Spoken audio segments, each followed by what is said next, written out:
it's so nice. That has to be one of the best sounding bezel actions I have ever experienced. Morning guys, welcome back to I Like Watches. I know you are sick and tired of GMTs and maybe a little bit like me, a little bit tired of dive style GMTs. I just don't get how you can bring two watch styles together and make it work. A GMT needs a 24-hour bezel, a dive watch needs a diver's bezel, but I think San Martin have got about as close as you can get to getting it right, because they've given you a proper diver's bezel and a 24-hour chaptering for the GMT function. So I know you guys are sick to death of GMTs, but let me just show you this one because it is pretty good, and they've made it green and gold, and I go weak at the knees for green and gold. Right, here it is then. They're referring to this as the SN0136, and it looks like a dive watch, doesn't it? But if you look close enough, you'll see that chaptering and the 24-hour markers on it for the GMT hand. It's available in a few different colours, but I think this is the best. Green and gold just works. I'm not normally a massive fan of sunburst dials on sort of toolish dive watches like this, but it goes. They've chosen a really, really nice colour green. The chapter ring matches the colour of the dial very, very nicely. You've got those gold accents on that black ceramic diver's bezel. Inserts 120 click unidirectional diver's bezel action, but yeah, those 24-hour markers on that chapter ring. So I think this is a watch that you could use as a dive watch, although it's not an ISO 6425 certified diver. I have tested a number of San Martin watches in Herman, and I don't think I've ever had a failure. So they do take water resistance seriously, as do a number of brands that produce watches for AliExpress. So I wouldn't have any issues diving or swimming with this particular watch. Of course, you've always got to check the case backs and the crowns, haven't you? So yeah, very nice looking watch. I wasn't actually completely convinced by the way it looks when I first saw it on AliExpress on the official store, but yeah, I like the way it looks now. It's very toolish, but also pretty, isn't it? Lovely colours. Right, I'm just going to pause the review to give you guys a very brief moment to subscribe to my channel if you haven't done so already, and maybe hit that bell notifications icon so you don't miss out on future uploads. You'll be doing me and their channel a massive favour, so thank you guys, appreciate your support. Right, let me run through some of the highlights then. Obviously it's an NH34 powered GMT, 200 metres of water resistance. The bezel action is incredible. I don't know if you can hear it, you probably can. It's so loud. The clicks are so crisp and defined. Very consistent feel all the way around. Let me bring it closer to the mic so you can have a good listen. Yeah, the bezel action is lovely. A touch light, perhaps. Maybe a little bit more resistance would have been nice, but oh man, it is so nice. This is definitely a bezel action I could fiddle with, and yeah, the alignment look is pretty good. I like the design of the bezel as well. It's got these big, chunky, grippy elements around the outside. There's a touch of helm to that bezel, isn't there?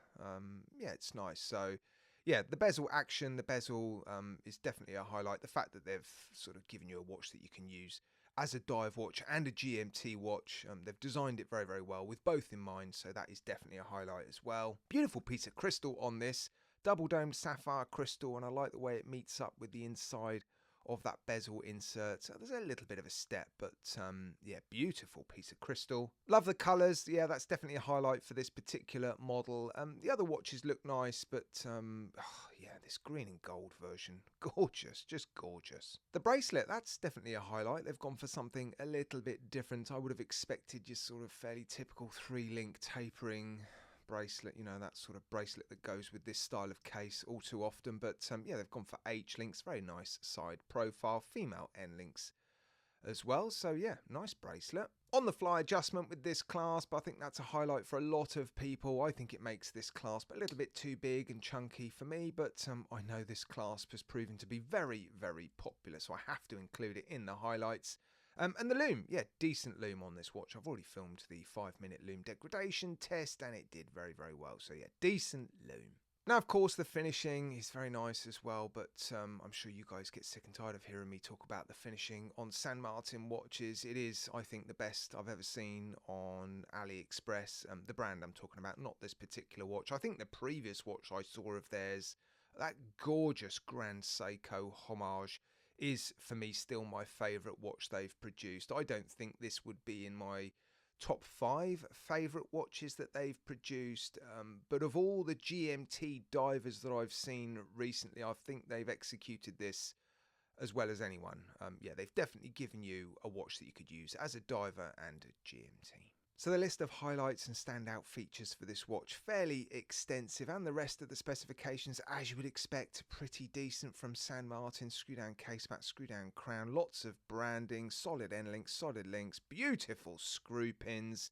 Yeah, I've adjusted the bracelet, very, very nice action. Beautiful hands and applied indices, the dial executed perfectly. I'm not seeing any dust or debris on the dial or under the crystal. It seems very clean and tidy. Legibility might be called into question because the GMT hand is the same colour as, well, the hour and the minute hand. The second hand is moving, obviously a lot more than the other hands, and so it's a bit more obvious. Obviously it's got that red tip as well, but yeah, it's not difficult to read. It's just not got the most obvious GMT hand. They are nice hands though, and they haven't capped the second hand at the centre of the dial, unfortunately. I do really, really like that when they do that. I think it just polishes off the dial and the look of the watch very, very nicely.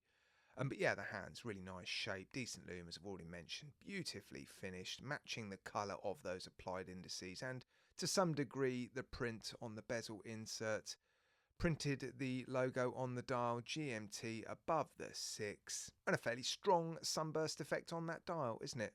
Yeah, I think it works. And here it is then on my roughly average sized wrist. Yep, comfortable enough. It's not the lightest dive watch. There's a decent amount of weight in that case, but there's also a decent amount of weight under the wrist, which sort of balances it out. So there's no wobble, doesn't feel unbalanced at all. You get a perfect fit, of course, because you've got that on-the-fly adjustment system. Yeah, decent proportions. I think it's a nice looking watch, actually. A fairly sparkly, shiny watch to some degree, but also quite toolish, isn't it? You've got that dial, lots of light play from the applied indices, the hands, and even the ceramic bezel insert to some degree, but then you've got fairly heavy machining on the outside of that bezel and a fairly toolish sort of bracelet as well, and case shape. So yeah, they've gone for a sort of pretty tool watch, haven't they? And yeah, I think they've executed it pretty nicely. But what's it going to cost, I hear you ask? Well, I've just checked the prices, and outside of any sales, it's currently $316 US.